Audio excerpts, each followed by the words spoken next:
सिंह और आप देख रहे हैं नेक्स्ट महाराष्ट्र। इस स्पेशल शो में हम आपको देश की आर्थिक राजधानी और महाराष्ट्र की नई और जरूरी खबरों का अपडेट देते हैं। आइए डालते हैं इस हफ्ते की बड़ी खबरों पर नजर।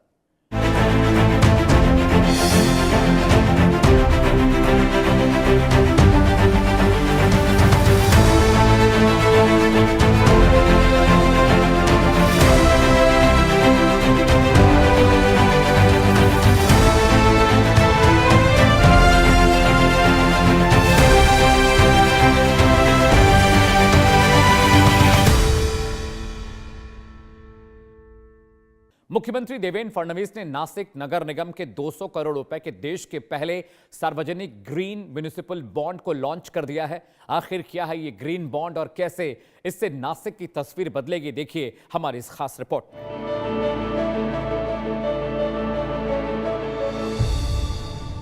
महाराष्ट्र के मुख्यमंत्री देवेंद्र फडणवीस ने 200 करोड़ के पहले सार्वजनिक ग्रीन म्युनिसिपल बॉन्ड लॉन्च किए हैं।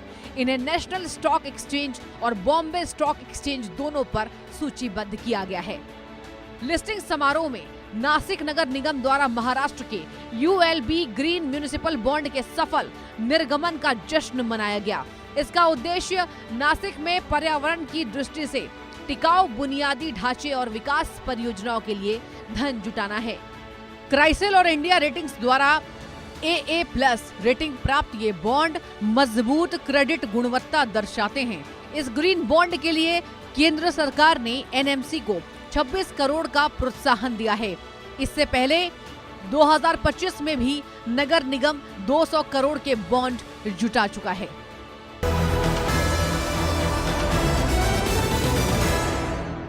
पश्चिमी एशिया में बढ़ते तनाव के बीच दुबई में फंसे महाराष्ट्र के 88 छात्रों और स्टाफ के लिए राज्य सरकार फरिश्ता बनकर सामने आई है। उप मुख्यमंत्री एकनाथ शिंदे की त्वरित कार्रवाई से इन छात्रों को विशेष चार्टर विमान के जरिए सुरक्षित वतन वापस लाया गया है। रिपोर्ट देखिए। महाराष्ट्र के उप मुख्यमंत्री एकनाथ शिंदे ने व्यक्तिगत रूप से चार्टर विमान की व्यवस्था कर पुणे के Indira school of business studies के 84 MBA छात्रों और 4 स्टाफ सदस्यों को वापस लाने में मदद की। ये सभी मिडिल ईस्ट में छिड़ी लड़ाई के कारण हवाई क्षेत्र बंद होने से दुबई में फंस गए थे। यह समूह स्टडी टूर पर गया था, तभी उनकी वापसी की उड़ानें रद्द कर दी गईं। छात्रों द्वारा उप मुख्यमंत्री से संपर्क करने के बाद उन्होंने तुरंत हस्तक्षेप किया और उनकी सुरक्षित और शीघ्र वापसी सुनिश्चित करने के लिए विशेष उड़ान की व्यवस्था करवाई गई। एक भावुक वीडियो में छात्रों और कर्मचारियों ने उनकी विनती स्वीकार करने और चार्टर भिजवाने के लिए डिप्टी CM शिंदे का आभार व्यक्त किया। ये नागरिकों की सुरक्षा और कल्याण के प्रति महाराष्ट्र सरकार की प्रतिबद्धता को दर्शाता है।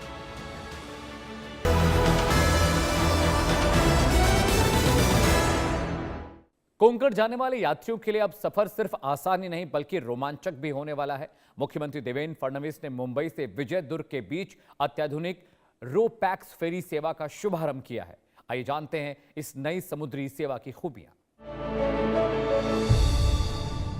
महाराष्ट्र के मुख्यमंत्री देवेंद्र फडणवीस ने मुंबई विजय दुर्ग रो पैक्स फेरी सेवा के शुभारंभ को समुद्री कनेक्टिविटी में एक मील का पत्थर बताया। M2M फेरीज द्वारा संचालित M2M प्रिंसेस जहाज के जरिए ये यात्रा बेहद आरामदायक और सुंदर होगी। ये फेरी प्रति ट्रिप लगभग 625 यात्रियों, 40 कारों और 25 दोपहिया वाहनों को ले जा सकती हैं। ये सड़क मार्ग के 10 घंटे के सफर को घटाकर मात्र 6 से 7 घंटे कर देती हैं। आधुनिक सुविधाओं और सुरक्षा फीचर से लैस यह सेवा पर्यटकों और कोंकण के निवासियों के लिए वरदान है। मुख्यमंत्री फडणवीस ने इस पहल की सराहना करते हुए कहा कि इससे विजय दुर्ग किले जैसे ऐतिहासिक स्थलों पर पर्यटन को बढ़ावा मिलेगा और कोंकण की अर्थव्यवस्था मजबूत होगी। ये सड़क जाम को कम करने और तटीय बुनियादी ढांचे को सशक्त बनाने की दिशा में बड़ा कदम है।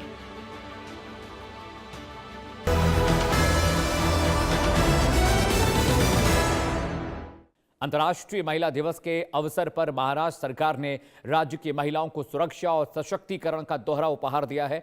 उप मुख्यमंत्री सुनेत्रा पवार ने महिला सम्मान पोर्टल और एक विशेष साइबर सेल का उद्घाटन किया है। देखिए ये खास रिपोर्ट। अंतर्राष्ट्रीय महिला दिवस से पहले महिला सशक्तिकरण और सुरक्षा के प्रति प्रतिबद्धता दोहराते हुए उप मुख्यमंत्री सुनेत्रा अजीत पवार ने महिला सम्मान पोर्टल और महिलाओं के लिए समर्पित साइबर सेल का उद्घाटन किया। महिला सम्मान पोर्टल एक सिंगल विंडो डिजिटल प्लेटफॉर्म है जहां महिलाएं सरकारी योजनाओं की जानकारी ले सकती हैं, आवेदन कर सकती हैं और सुरक्षा या कल्याण से जुड़ी शिकायतें दर्ज कर सकती हैं। यह वास्तविक समय में अपडेट और त्वरित समाधान सुनिश्चित करता है। महिलाओं के लिए विशेष रूप से स्थापित नई साइबर सेल ऑनलाइन उत्पीड़न, साइबर अपराध और डीप फेक जैसे डिजिटल खतरों से निपटेगी। डिप्टी सीएम सुनेत्रा पवार ने जोर दिया कि ये पहल महिलाओं को सुरक्षित बनाएगी और सरकारी सेवाओं को अधिक सुलभ बनाएगी। उन्होंने इसे एक सुरक्षित और समावेशी महाराष्ट्र बनाने की दिशा में एक प्रमुख कदम बताया, जहां महिलाएं बिना किसी बाधा के सरकारी सहायता और सुरक्षा प्राप्त कर सके।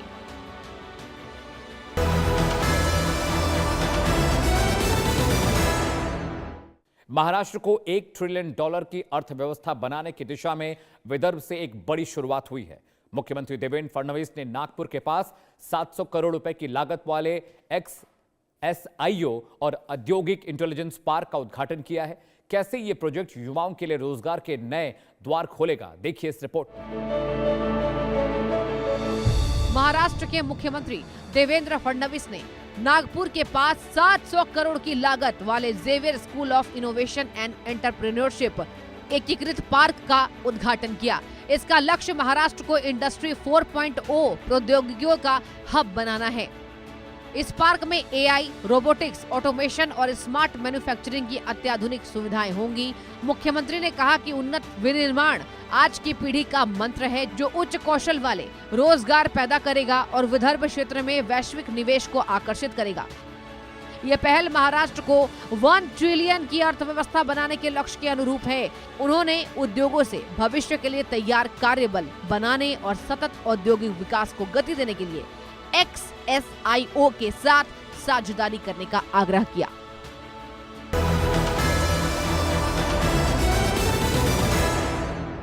तो ये थी महाराष्ट्र की इस हफ्ते की मुख्य खबरें। आप देख रहे हैं हमारा विशेष खंड नेक्स्ट इन महाराष्ट्र। खबरों के लिए बने रहिए इंडिया न्यूज के साथ।